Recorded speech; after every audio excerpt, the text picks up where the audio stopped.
Hey, welcome to the Fishnet. I'm Garrett Hallfish here with Alex Harwig for our final E3 video of our impressions. This one is for the PC Gaming Show. This was a long one. I know you didn't really watch it, but don't worry, I sat through it. You didn't miss a whole lot, but I do have to say, I loved the feel of this one.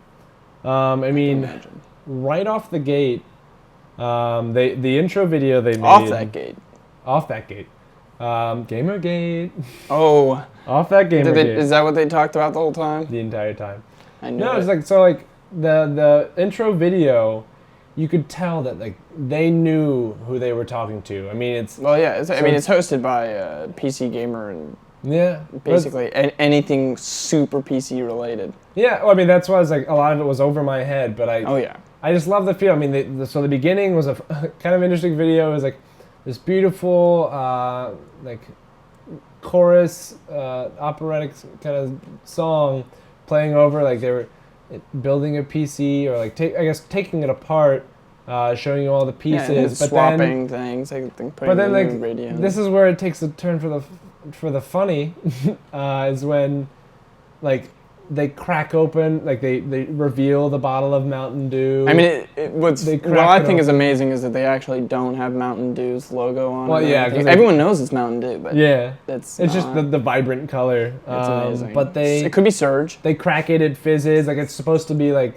champagne. Yeah, champagne. They pour it into a glass and they swirl it. Like it was just the right feel. I love it. Like at the very end, they have a guy with a single tear. Like it just.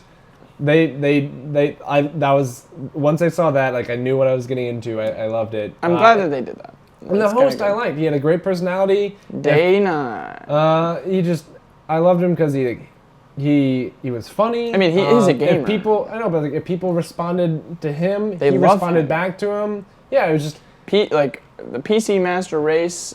Love Day 9. I mean, Day 9 is he's a good choice. I think he's a great host.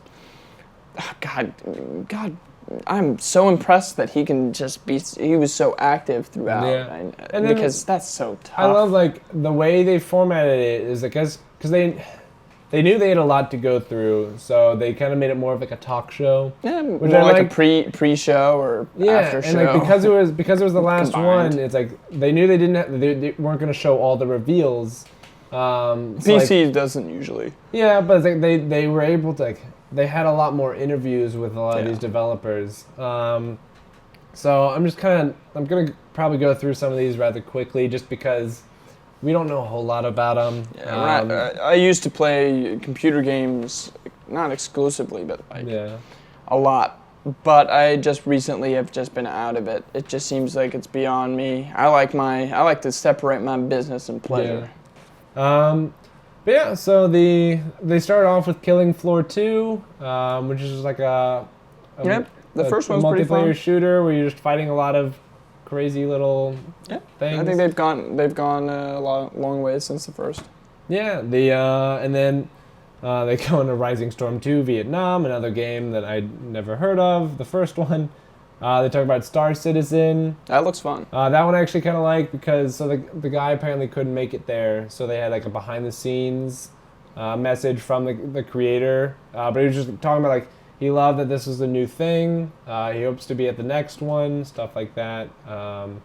Then they had the chief gaming scientist come. This is when I could really tell I was like I am out of my ballpark because he just starts talking about the Radeon R7 370 graphics card and fans. They start talking about parts and people are like, whoa, and it's just right over my head. Everyone get hyped. I don't know much about it, but I know it's cool. But like even that part, I still found enjoyable just because of like how they portrayed it. Because it's just a talk show, and I was like, all right, and the guy was funny, so I still had a good time.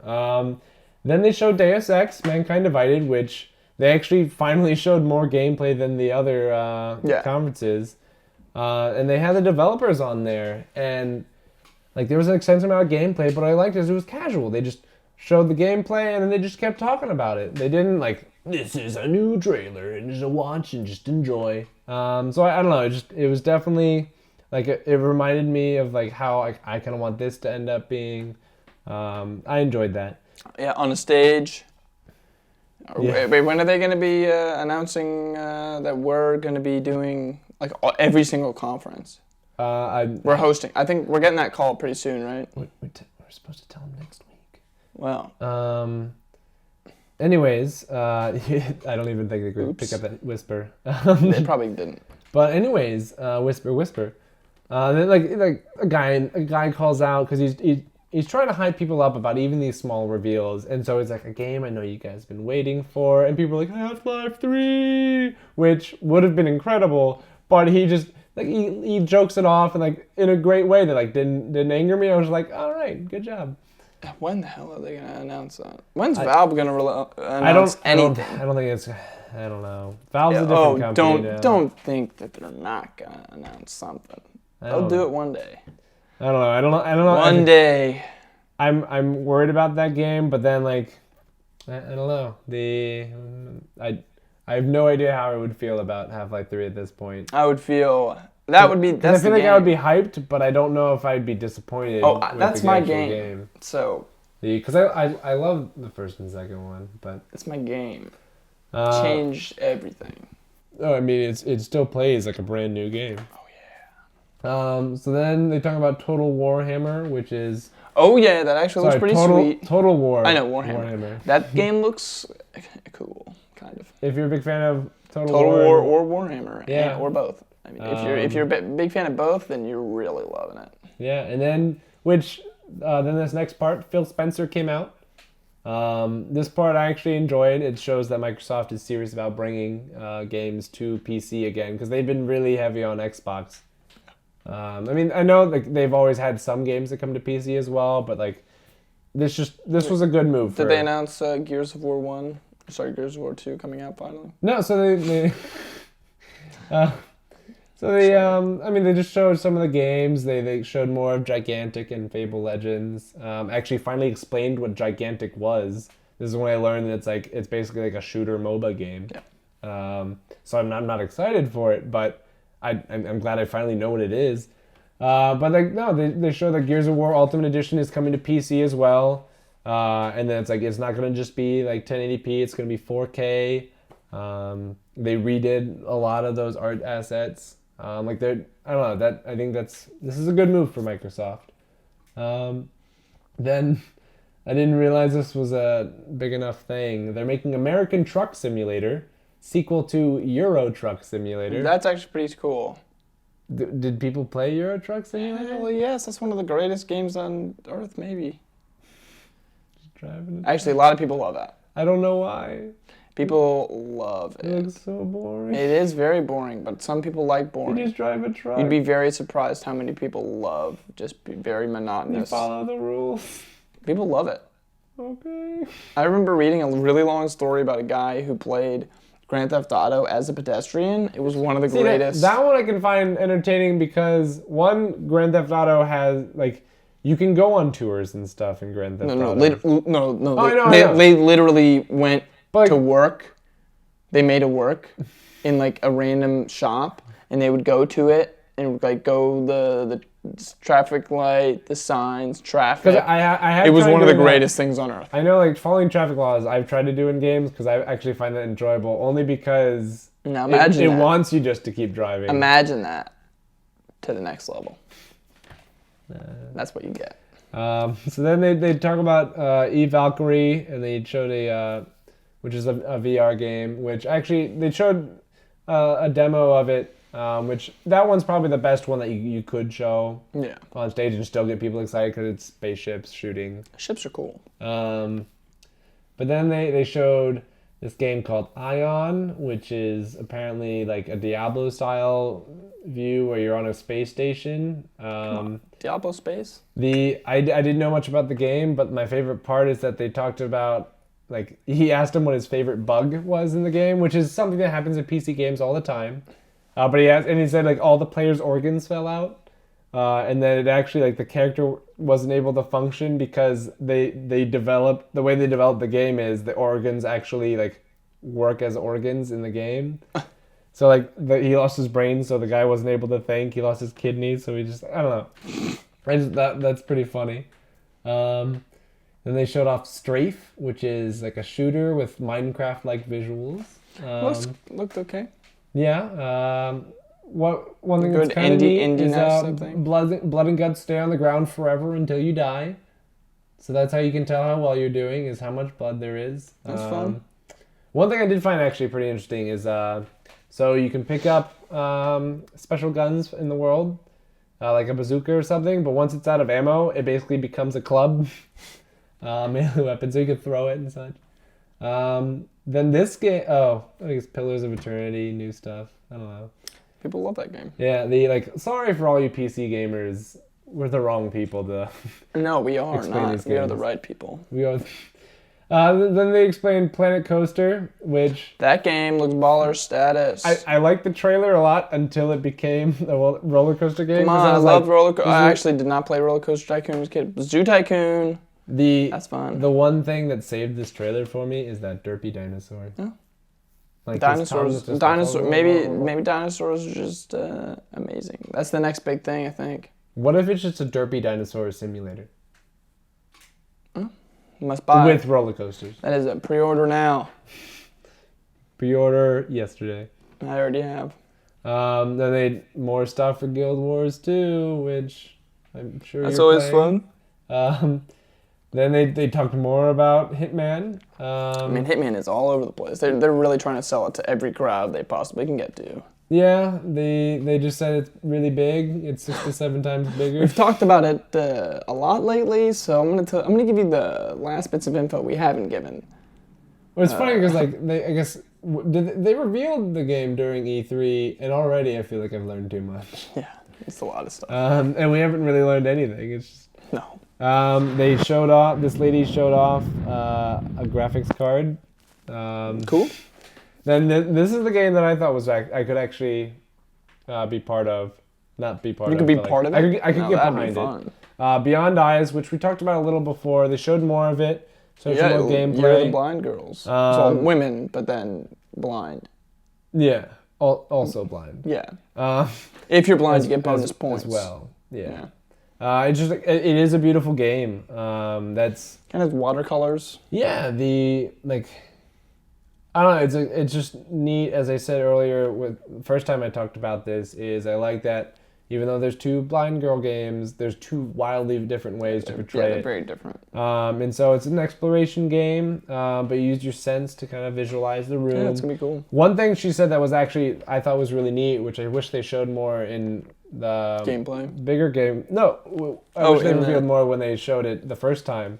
Is that you get to see how her perception changes things as she explores. So her example she gave was like, you hear something that sounds like a waterfall, so it appears as a waterfall. But as you get closer, she smells it and realizes it's a sewer drain.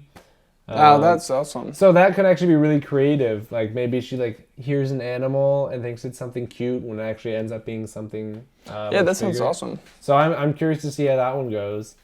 Then they showed Dirty Bomb, which is a shooter. Yeah. Dirty Bomb. It's a dirty bomb. Then back to games that I actually knew of. Tacoma, which is from the people who made Gone Home. Gone Home, for those who haven't played, incredibly written, kind of just first-person experience game. Yeah. You just go through the house and you learn more about this family. I love that game. It's not very long. Go play it if you have a chance. I think that's something that might be the first game you said to go play out of every game this whole time. I don't know. So go home. If you have Kingdom Hearts, go home and play that game. I'm gonna give you that. If you have Kingdom Hearts, return it. Get Gone Home. Home. That's actually a very stupid idea. Go home and get Gone Home. Anyways, so Tacoma, it's basically Gone Home in space. And one thing, the coolest part I thought, they didn't even talk about it, but she is entering in a password to get through a door, and she uses sign language. And I saw that. It was a neat little touch. That was cool. I don't think it'll be a huge thing. That's just a detail. Yeah. Maybe she's blind. Doesn't make sense, actually. Oh my god. That'd be for... She's gonna be a year of the blind women. How'd that be for blind women? Helen Keller signed in someone's hand. Ooh. There we go, baby. But I think it was also because she was mute. We're getting the whole package with this woman. Anyways, if she's a lady. Anyways, so then they talk about Soma, another, which like originally when they showed Soma, I thought it was space. Apparently, it's actually deep in the sea. That's awesome. I didn't know that. Yeah.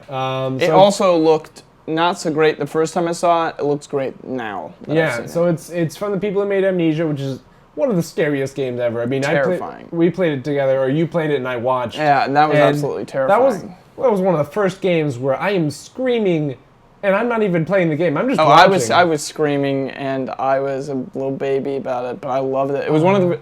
What's interesting about that, looking back on it, I almost feel like I didn't play it. Yeah. Which is crazy, isn't that? Yeah. Because I did. I played the whole thing. Yeah. But to me, it feels like it was an experience that was very different because of how highly emotional everything was. So, I mean, good for them, and I'm excited. Yeah, I guess, and the main change from Amnesia is that the main player has they actually have voice acting for him, which I'm not sure. I'm hoping that'll turn out well. We'll see. Because I'm hoping it's still a personal experience. Yeah, I don't want it to take me too far out of it to the point where I'm no longer scared. Yeah, we'll see. But I'm really excited for that. It'll be. They say it questions what it means to be human. Like, that'd be awesome. Yeah. Question me, baby. It means Kingdom Hearts. I wish. They talk more about DayZ. They talk about fun. Take on Mars. They hype up this thing called Project Blue Streak, which is it blue? A game. It's another 5 versus 5 shooter, which I guess is just really big amongst PC gamers right now. Yeah, well, it's always been and always will be. Multiplayer games do well. Yeah, this is one I thought you would care more about. Enter the Gungeon, which is a dungeon crawler. Yeah, it looks fun. But with guns. It looks kind of like, let's see, Diablo meets Binding of Isaac meets... Zelda? No, Metal Slug meets Zelda. Yeah, I thought it looked pretty interesting, and you know how I am with some of those games. Some of those are pretty bad, some of those are pretty good. Yeah, so it just looked pretty fun. They have the same dodge mechanic that you have in Dark Souls, where when you're dodging, you're pretty much invincible. So, so that one looks pretty fun. Then they show a new expansion for StarCraft 2, which is more StarCraft 2. I know people love that game. That'll be pretty exciting, and new elements for a lot of fans of that series. But then they end the show with No Man's Sky. Everyone's ending their show with that. No, actually, it's only them, but everyone might as well be. Everyone. I guess not. No, it's so what I liked about this is the trailer was the least humble trailer I'd ever seen. It was just this is the best game ever. All the accolades. I remember the 50 E3. Yeah, but then the super humble humble man head of that little development team of 10 people. He even made fun of it. It's LA's changing us. I mean, we can't be humble no more.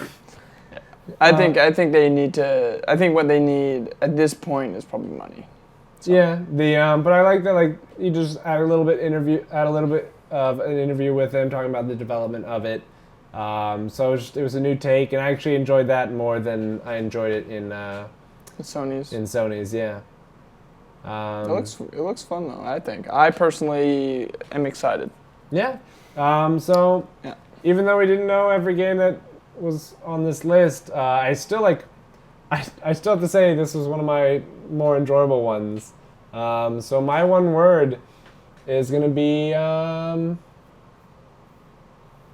surprising. I thought I was gonna have I thought this. I feel like you've already used that one before. Did I? All right. No, this wasn't surprising. Nope. He was kidding. This is gonna be. I can go. I'm gonna say meaty. Meaty. Yeah, it was long. It had a lot of stuff going for it. It had a lot of things going. Meaty. It did a lot of stuff. I'm gonna say vibe. I've used that word a lot, but I haven't had it as my single word. I've said vibe. These trailers got the vibes. Oh yeah. But this conference had a good vibe. Vibing. Even though I didn't understand most of what was going on, I enjoyed watching all 2.5 hours of it just because, they had the feel of it was right. I liked the casual setting. They knew who they were pleasing. Good vibe. That's it. Yeah. So that's it for the E3 discussions. These are all our impressions. Maybe we'll do this year after year. We'll see. I'm just glad that I can finally go back to a little more relaxed work week. And you mean go to sleep? Yeah. Go to bed because it is 11:44. Is it now? Why didn't you lie? You could have said it was like it's 2:54. It's 3 a.m. It's 3:58.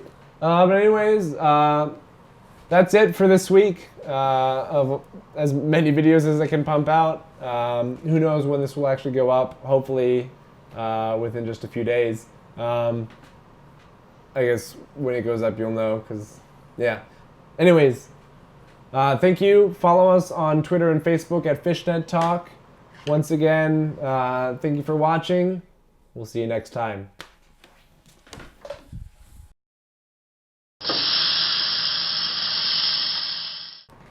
I actually don't think Henry. I think I said Henry. I don't think Henry is the name of Tingle's brother. I don't know. I just said Henry, and I was really confident about it too. Henry, please God, Tingle brother. I don't think that is. Well, we can just say that was a joke. That's okay. That's what I thought it was. I didn't realize you. No. I think it was Knuckle. Knuckles? No, just Knuckle.